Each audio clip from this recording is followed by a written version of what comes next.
we should go with it, but keep in mind that sometimes over time we may see glitches, we may see problems, and we can react to them. Yes, ma'am.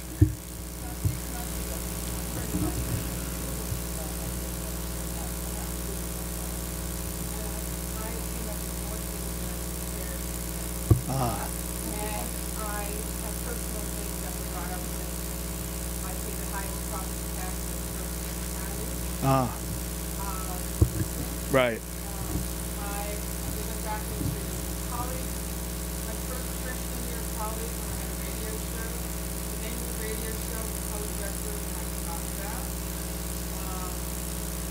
They did publicize certain things that I'm a writer and editor, certain things that came up about that, because I was voting. So I called a nephew and I said, this is what I talked about. How do I get these things off Google? And several of these things were very personal. And he said, you know, I said, well, what's it some time ago we registered for I got on LinkedIn. Mm-hmm. And that's the only thing that I thought on. And I said, what if you go back? That. So now my question is, for 6 months I haven't password. How do I don't want to take everything off. Yeah, all right. Okay, so this reminds me of another Elvis quote. I forgot to remember to forget. I'm going to try to bring up as many Elvis quotes as I can throughout this entire thing. I may not get past 2, but that's good enough. So the phenomenon the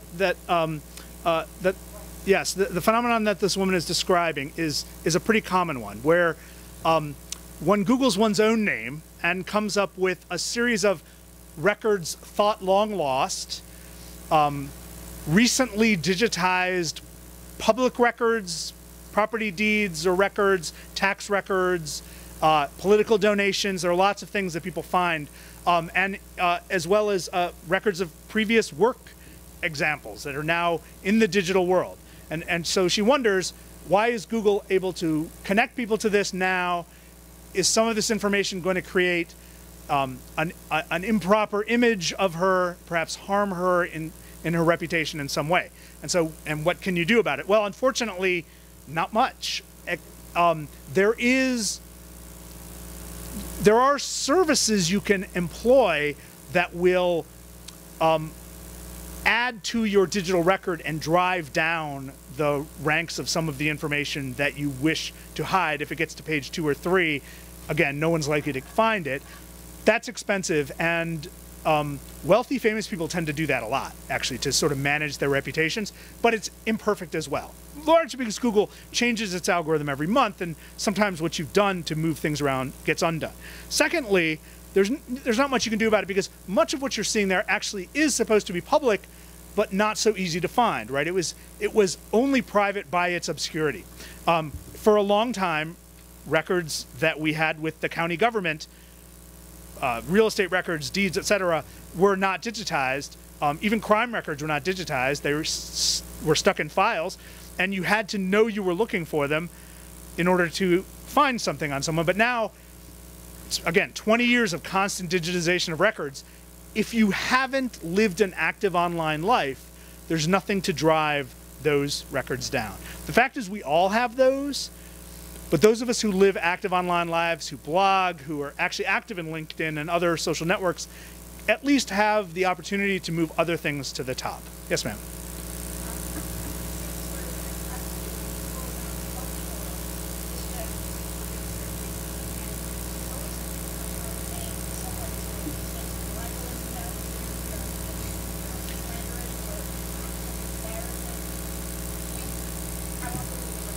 Yes.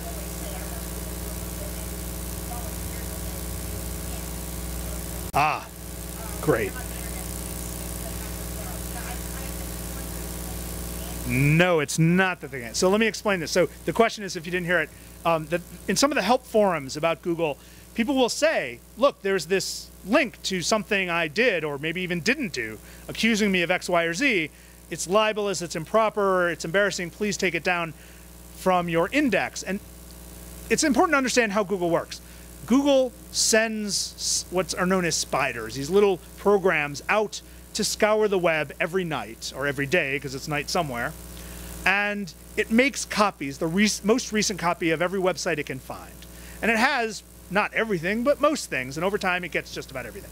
And it stores a record of that in Google's own servers, in a series of server farms, mostly in the Pacific Northwest, but in some other parts of the world too. We're not allowed to know where they are because, you know, it's dangerous, right, if someone gets a hold of all this information. But so Google has several different versions of the entire World Wide Web on its own servers. So that's an awesome thing. This is what I mean by like understanding the technology, getting under the hood.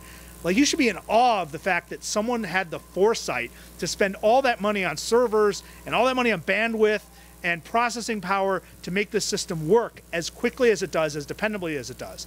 That said, when people complain about item A, B, or C being on their, you know, searchable record, Google often responds, we can't remove this, when in fact they can remove this. Google removes things all the time from its search record, but it does so based on principles that Google holds, rules that Google enforces for itself, and it does so on a very limited basis. So, for instance, if you say, this infringes upon my copyrights, and here's an actual legal notice under section 1201 of the, 503 of the Digital Millennium Copyright Act, then you get Google to take it down right away. So if it's a copyright infringement, no problem getting rid of the stuff. If it's a problem of some other legal possibility like libel, Google won't get involved. Google's not responsible, and they don't want to get in the business of scouring uncomfortable things for everybody, because if they did it for one person, people would say, why didn't you do it for other people? Now, in other countries, of course, Google takes all kinds of stuff down. In Germany, in France, in Canada, Google actively scours the web for anti-Semitic material and removes it, or other hate speech and removes it, right? Because that kind of stuff is against the law in those countries. Not against the law here, so Google will not take action under most circumstances. There are a couple of situations where Google has, but we don't want to get into too much of that. It's kind of trivial at this point.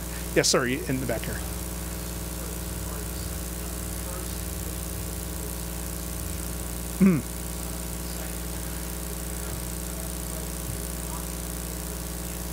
Okay, two big questions, and stop me if I go on too long, right? So the two questions were, number one, what about the saga between Google and China?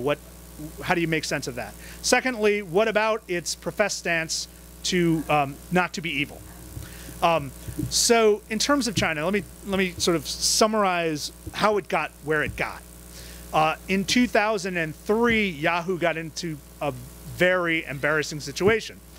Yahoo had been running its email servers within the borders of the People's Republic of China, which means, according to Chinese law, if the security forces come to the front door and knock, you have to let them in and give them access to everything. Turns out there were some dissidents, some people were causing trouble for the Chinese government who were using Yahoo email, and Yahoo had to give up their records. Several people were jailed and tortured and remain in jail as a result of Yahoo's actions.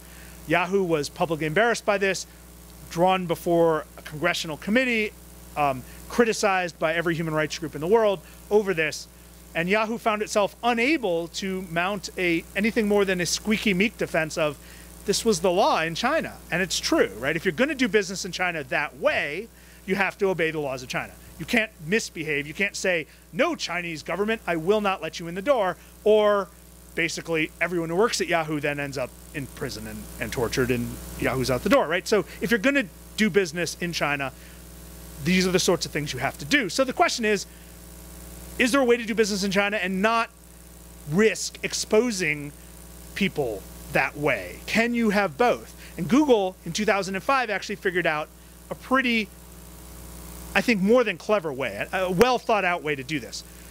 Google wanted to run search engines in China, a search engine called Google.cn. By keeping the servers in China to run this search engine, it would make sure the search engine ran quickly.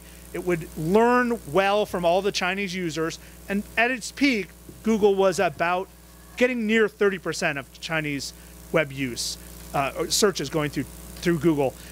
Most of the remaining 70% went through the most popular search engine there, Baidu, which is very close to the government. So by doing its search in China, it accomplished two things. One, it kept Gmail and all services for which one must register out of the People's Republic of China. So there was no door to knock on. Chinese government comes to see, you know, well, we'd like these records. Google will say, we don't have them here. You know, if you want to show up in the Pacific Northwest with a properly executed warrant under U.S. law, go right ahead. Right? Chinese government wouldn't do that. So they thought this is great. You can protect dissidents and other people who use Gmail and other Google services like Blogger, protect their identities by keeping the stuff outside of China, but run a search engine within China. Of course, by running a search engine within China, you have to censor. You have to obey the censorship laws that China puts forth. Again, you can't break the law of the country in which you're doing business. So Google saw this as a good compromise. They were gaining in market share. They were starting to make money. They were certainly learning a lot about how Mandarin works, and that was one of their big challenges, because it's a very different process to get Mandarin to work on a search engine. There's a whole lot of linguistic stuff they have to understand. And then they found out in December of 2009, they found out that their Gmail servers had been breached, that somebody inside the borders of China had hacked through the security for Gmail and had exposed the accounts of several dissidents who were wanted by the government. And this was a big problem. All of a sudden, their system that they had set up to make sure they didn't get into a Yahoo situation, so they weren't complicit in the torture of anyone, was threatened. And they didn't know how to deal with this. So they basically had to tell the world, right, there's a problem here. They managed to convince the Secretary of State to include this incident in the Internet Freedom speech that she made in January of 2010. And Google then pledged to stop censoring web search results in China. Now, by doing that, it was basically saying, well, if we're going to keep operating in China and have our web search in the government, within the borders of China, we are putting our employees at risk again, right? Because the government could come knocking and say, you really need to censor, and they would say no, and then the government would lock up hundreds of Google employees, and that would not be a good situation. So after studying the whole thing for 4 months, they decided on the following. They would close down Google.cn from within China. They would instead serve the People's Republic of China from Google.hk, which is in Hong Kong, which is not censored by Google. But of course, the data that goes to China from Hong Kong passes through what's known as the Great Firewall and gets censored by the Chinese government. The result is the same. People in China who use Google now get a slower Google and just as censored a Google. They don't experience any more internet freedom than before. Google gets to say, it's not us doing the censoring, it's China, and therefore we're not actively censoring even if our search results are being passively censored. So Google gets to feel better. It also gets applause from human rights groups. It gets Congress off its back, etc. The real problem is the insecurity of the system, and no one has addressed that. In fact, I think that Google pretty much snowed everybody into thinking that it did something brave and noble, when in fact, it's still doing business in China. It never pulled out of China. It's still doing business with mobile phone carriers and mobile phone device makers, which actually run some pretty nasty factories where people die every week, right? So there's a lot of evil going on there. Secondly, it's still running its research system in China, trying to master the language and trying to understand the data that it's picking up from web users using other Google services, right? So it's not out of China. It's just running its search engine from Hong Kong. That's the only difference. But to people in China, the world's no better. The second part of the question about the don't be evil, I could again go on. Let me put that to the side. Someone else will probably ask a question around it. Right? Yes, sir. Even. I'm sorry. It's a number of phone making companies. It's not just Apple contracted companies, but it's a number of factories that make components that run in all phones. Yeah. I think it's still very hard for me anyway to see what you have against Google so far. Oh, I don't. I wonder, supposing